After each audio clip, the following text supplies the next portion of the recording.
Good morning everyone, welcome back to my channel. In today's video I'm going to show you how I care for my leather sofa, how I clean it, how I maintain it and the products that I use to clean it, which is most important. As you know, I've got 3 dogs and they spend their life on my sofa. So I clean it every 4 weeks and I basically clean it with Johnson's baby soap. And I use a cloth, just a microfiber cleaning cloth, some hot water and an old towel for drying. And that's just about it. So let's get stuck in cleaning the sofa and I'll show you exactly how I do it. And it's safe for me. I'm by no means an expert. I don't like to use anything harsh on the leather because obviously we don't want to compromise the leather in any way at all. So I just use baby soap, which has always been absolutely fine with me. If you're going to use it, do a little test spot at the back so you can make sure that it's safe. And that's it. Let's get stuck in.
And that's it everyone. That's how I clean my leather sofa, just with baby soap. I'm going to take this off the tripod and let you see how dirty the water is. And I do need a new sofa, there's no denying that, but I'm just not ready to purchase one yet. So as soon as I am, I'll let you all know and I'll probably take you with me when I do go to get one. But for now, that's how I clean my sofa.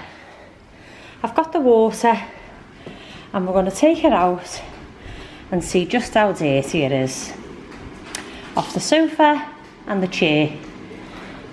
You ready?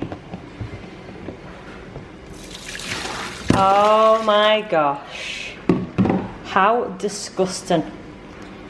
I really hope you enjoyed this video. If you did, please give it a thumbs up and leave me some comments down below and let me know how you clean your leather sofas. And yeah, that's it. I'm going to sit down now on a nice clean sofa. How dirty was that water? I'm now going to sit down on a nice clean sofa with a nice cup of tea, and I'll see you all in my next video. Have a lovely day everyone, and I'll see you soon. Bye for now.